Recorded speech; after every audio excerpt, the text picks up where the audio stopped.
welcome to another episode of the Creating Belonging podcast. We're getting into the second season of the Creating Belonging podcast, and I'm excited to have with me our guest, Geoffrey Roche, today.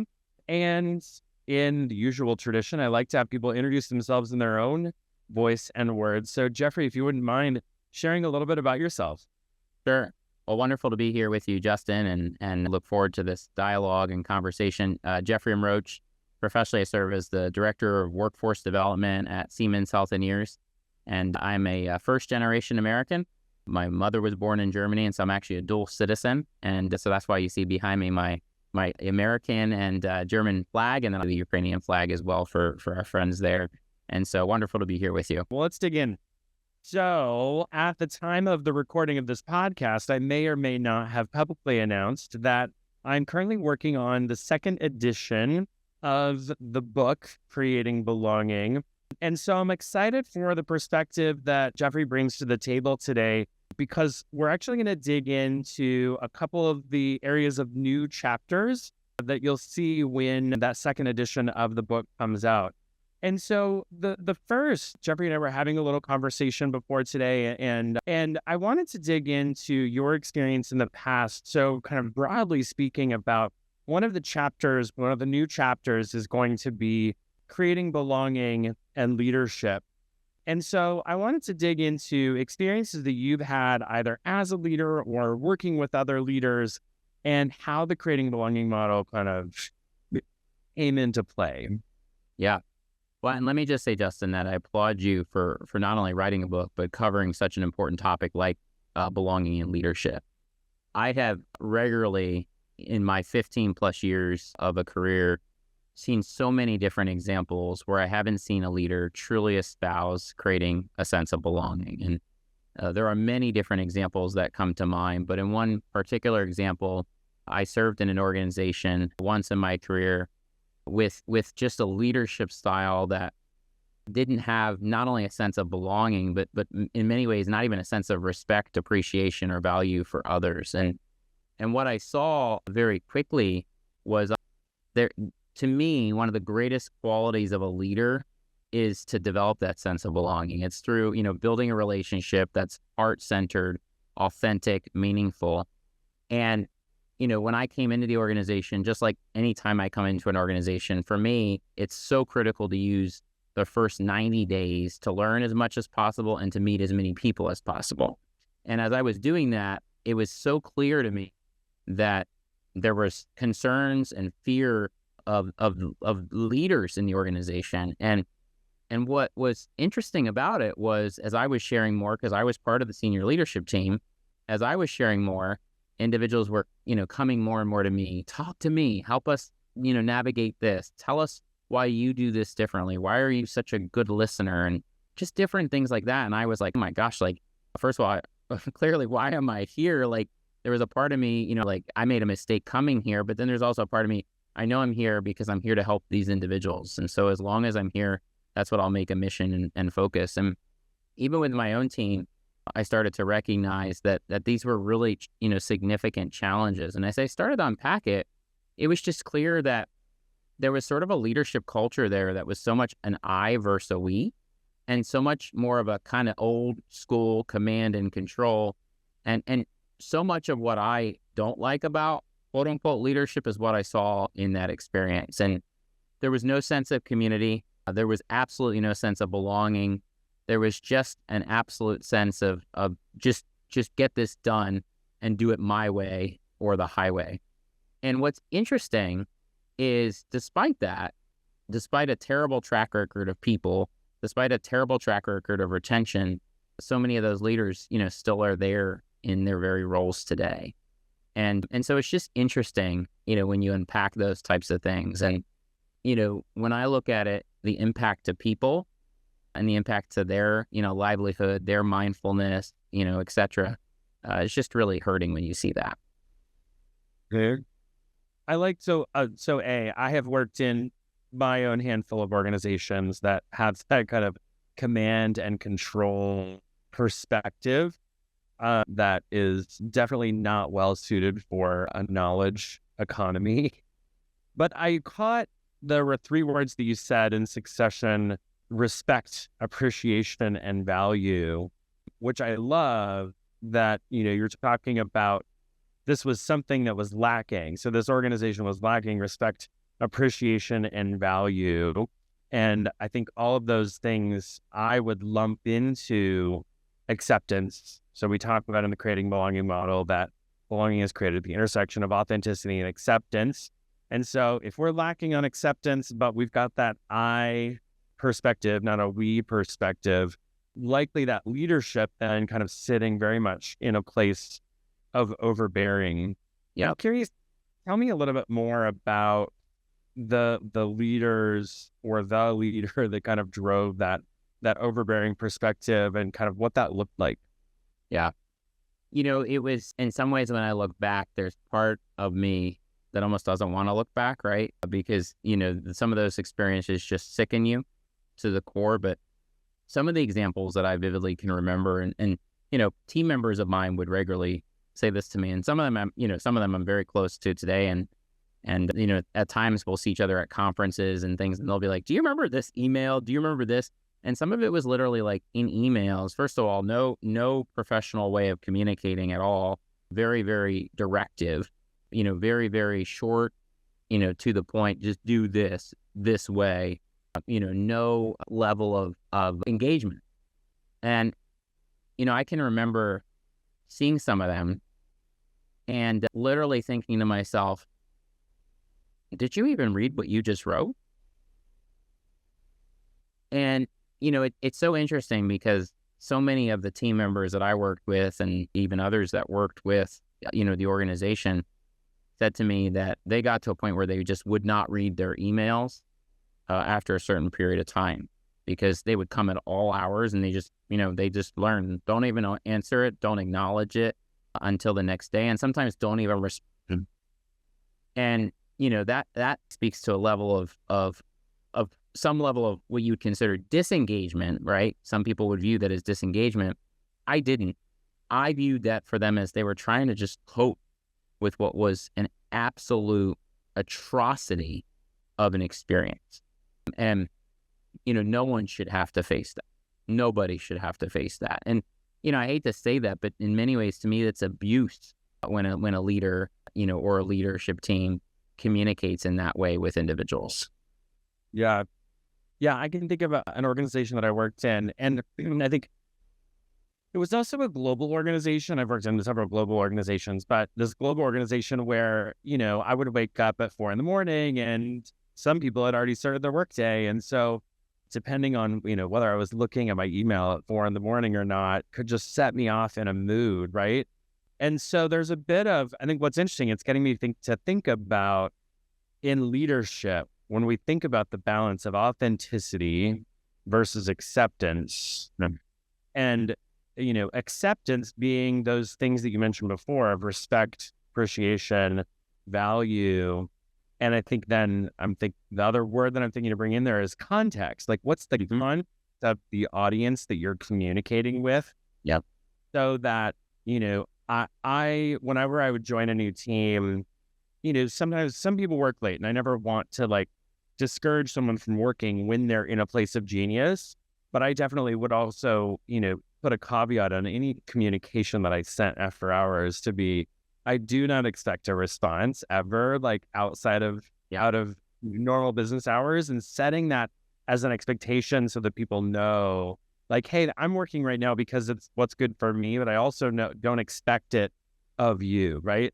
And very few people take that kind of, perspective to give that permission to others that, hey, I'm working right now, but doesn't mean that you have to be.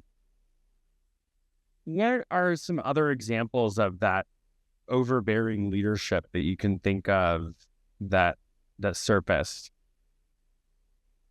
I can remember some even leadership team meetings where, they would start out and the desire was to basically give updates and ask for feedback. But as soon as feedback would be received that it wasn't, necessarily what they wanted to hear, they would just shut it down. I move on. And, and so I think organizationally what people literally learned is is just to keep your head down and try and do what you can, because it really didn't matter what you could unless you were doing it 100% to however this individual thought it should be done. I would say I'll never forget a time where colleagues were actually presenting, and this was a remote environment, presenting, and literally, a leader literally said, "That's just a dumb idea." Wow. And this was stated to members of my team, and I immediately left the camera. I had to go off because I was just so mortified to be a part of an organization where anybody would treat another person that way. And, for me, it was one of those moments where I would go back and I would reflect on, I started my career in hospital administration, and no organization, as you know, is perfect, but I worked with some of the best inclusive leaders, so many of the best inclusive leaders there that I ever experienced in my career. And one of the things that I can remember of one of the leaders that he always said to me, and this always resonates with me, is he said, "You give everybody a chance to share their value. Don't judge. Let them have a chance."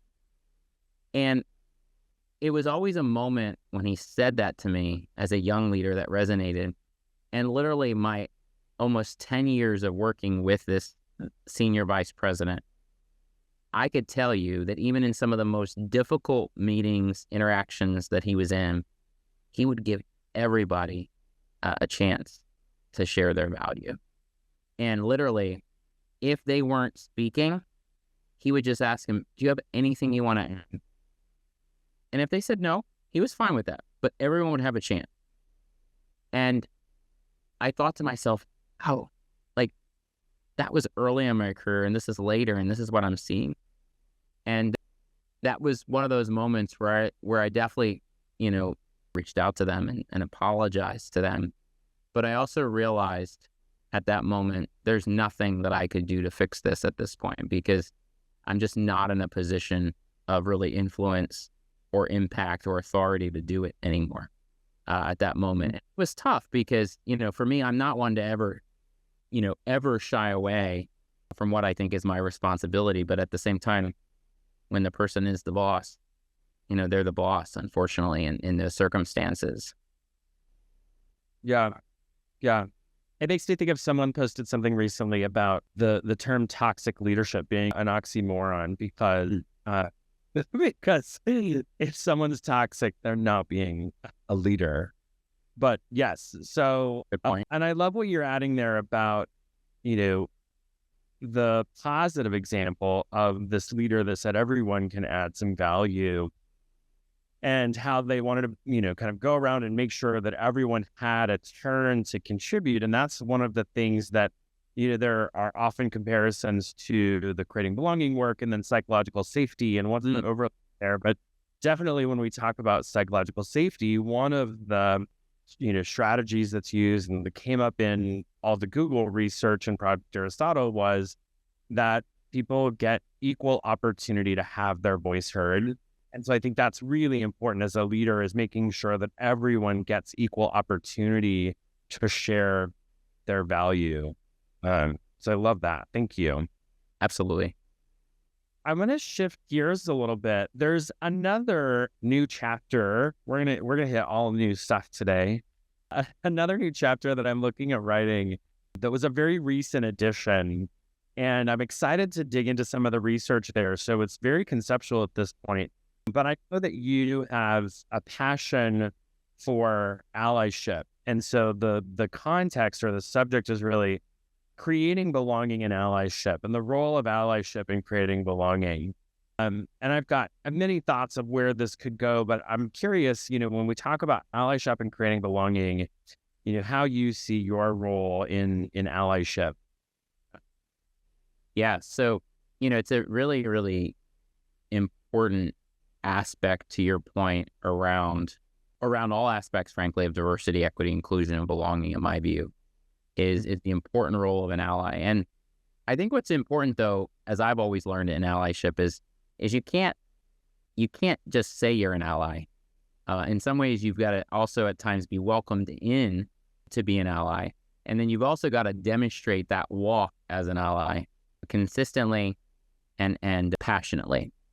And a number of years ago, I was talking with a mentor of mine, and somebody who does this work at a very high level in healthcare, and she said to me, you've gotta use your voice.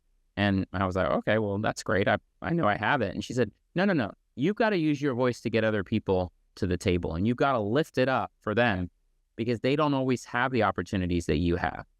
And I remember like I was sitting there and I was just thinking, and this was on a Zoom conversation. I'm like looking at her like, okay, where's this going? Yeah. And she looked at me and she said, listen, I'm Latina. You are white. You better use that white privilege you have to make sure I have a seat at the table. And I remember sitting at that moment like, whoa, like, okay, like, and then I sat back and I thought, she's onto something. Like, I've been doing this work, but I've got to really make sure that I'm leaning in. And so to your point, since that time, I've really started to be more aware specifically of situations and experiences where individuals may be facing cultures or situations or environments where they're not getting heard, they're not getting valued, they're not getting appreciated. And in very many ways, it's based on their culture, it's based on their ethnicity, it's based on how they identify. And so, for me, all of that is just absolutely crazy to think that in 2023, that is still the case. And so I have really just started to really leverage not just engaging as an ally, but using my voice to ask questions of those in those types of situations to understand, like, you can say you're for, inclusive practice, but do you understand what you're doing by doing that? And an experience that comes to mind is I had served in an organization once where, was in a higher education setting. And, interestingly enough, there was actually more females in the workforce there than males. But the leadership of the organization was much more male dominated. And, very old school male dominated, to be honest. And what I would notice was, you could just tell there were so many individuals who clearly were some of the brightest, most capable, best in their class from an expertise level, but literally felt their voice wasn't heard. There was nothing they could contribute. And, I happened to be part of the leadership team. And I can remember sitting down with a colleague once, and she literally said to me, somebody with a PhD from a very, very good school. And she said to me, it's really interesting that you can be heard much more quickly than I can. And it was one of those moments where I was like, wait, we need to unpack this. And as we unpacked it, we got talking, and this is somebody I'm very, very close with today, a phenomenal professional, an amazing leader, but somebody who clearly this organization was just holding back. This organization was stymieing any chance of progression or growth. And I never really could understand it other than it was, we're going to just continue our status quo of this group being in the lead, and no one else is going to get to that table. And even when there's, different, gender diversity on the leadership team, it was clear who were making the decisions. It was clear who was in the room when decisions were made. It was clear who was listened to and who wasn't. And it was clear who felt like they were being held back and not advanced. And I started to realize, like, here's a moment of allyship. Either, yes, is it risky for me to step forward and ask questions? Sure. But at the end of the day, if I'm not willing to step up and stand in for those who can't even get heard, what am I good for? And so I started to just ask questions, started to, just put forward things like, hey, what about this person for this group? Why not put this person on this committee? Why not ask them to serve? Why is this person a chair, but this person isn't a chair? Why are there only male leaders in this area? And, I could tell wasn't welcomed, and I started to get more ostracized and pushed out of things. And I started to realize, like, for me, unfortunately, this isn't going to be a long-term place, because that is not a culture that I want to be a part of. But there was an important lesson, for me in that. And that was, as an ally, you've got to be willing to speak up for those who need you to. And sometimes for those who may not even think they need you to. And you also have to be willing to put yourself on the line in those situations, because so many people have done so much in this quest for belonging for so long, and I thought, as a college student, I was privileged to hear Congressman John Lewis speak and to have met Congressman Lewis. And I'll never forget, when I was in college, Congressman Lewis said to a group of us students, just remember that I was beaten almost to death to fight for civil rights. And I'll never forget, he looked at all of us and said, what will you fight for one day? And how will you be selfless in doing so? And I'm not in any way comparing this example to that. But what I am comparing is the importance that we look out for others and be willing to put forward our voice for others or another in those circumstances. Because what was clear to me in that was that the individuals who were not being heard at least felt like they had somebody who would hear them. Yeah.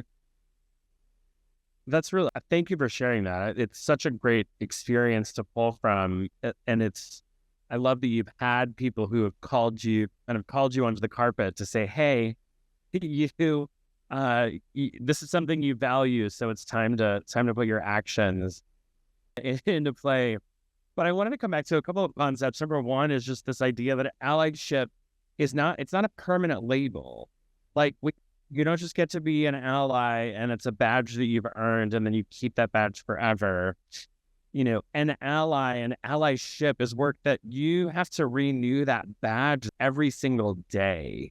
You have to doing something to help move people forward. And there's also this concept of being welcomed in.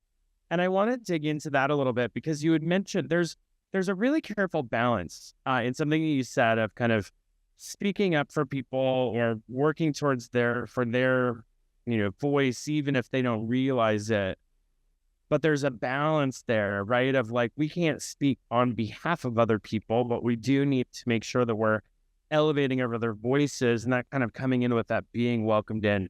I'm curious if you could tell me a little bit more of how you strike that balance. Yeah. To your point, it is an everyday learning and development process. And it's also really critical, particularly because there's a difference between and I often have said people really have to understand this. There's a big difference between being an advocate and being an ally. Mm-hmm. And it is not easy to be an ally. Mm-hmm. Because to your exact point, you have to be willing and able to take feedback too. Because I don't live that life. I don't know what it's like to walk that. What I know is that if I'm welcomed into that allyship, I'm expected to speak up, and I'm expected to contribute as a vital, active voice in the work to create a better sense of belonging or a more inclusive culture. And so I have to be absolutely committed, but I also have to be willing and able to accept feedback, because there are times that maybe I'm not walking the walk that I have been invited into. Maybe I'm contributing in the way that I was expected to. And so I have to be willing to take that honest feedback. And that may mean that I'm no longer invited or welcomed in as an ally, because it may mean that I've walked too far a line. And so to me, it is an absolute everyday process. And I think, to your point, what's so critical in that I always think about is it's almost like when you describe it, it is both a privilege, but an enormous amount of responsibility. Yeah. And particularly when you're invited in as an ally, you have to be willing to experience aspects that are going to be very new for you. Mm-hmm.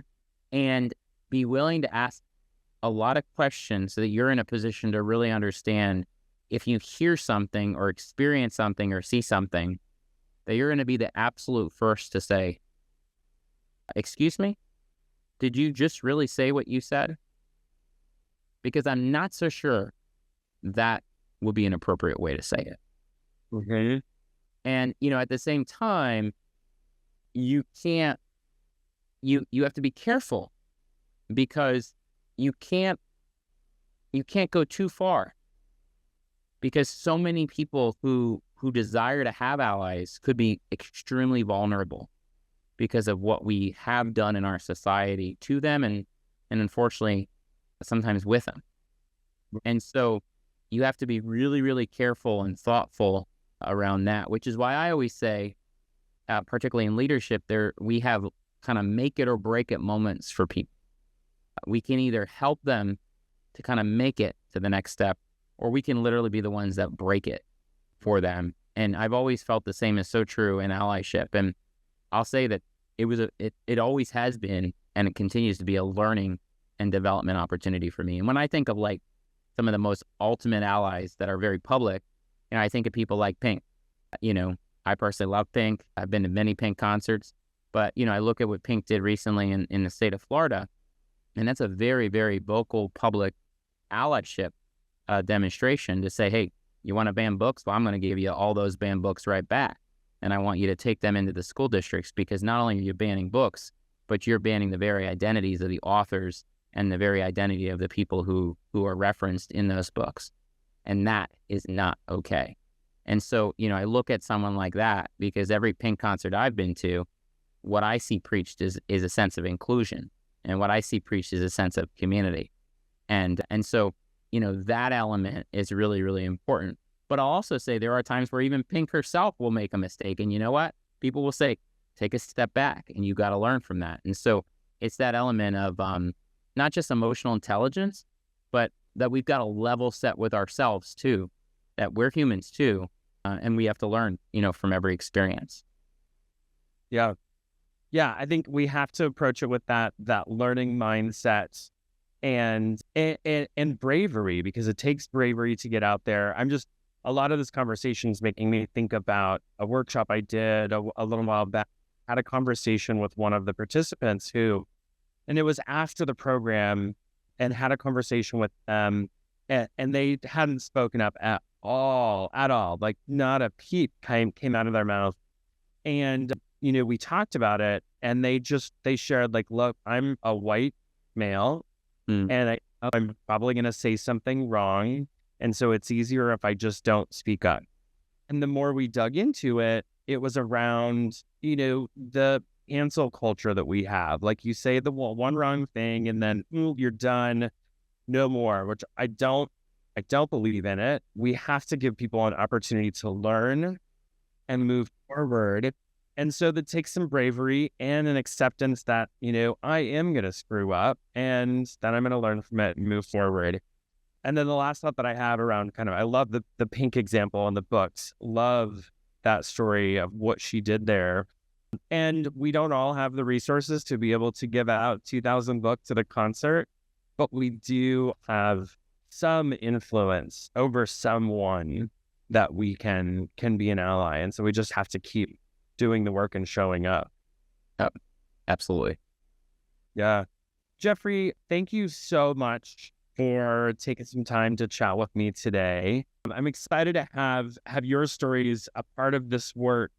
And I'm also excited that we got to dig into some of the new topics that I'll be exploring in the second edition of Creating Belonging. So thank you so much, Geoffrey. You're so welcome. Thank you for having me. And thank you all. Stay tuned for another episode of the Creating Belonging podcast.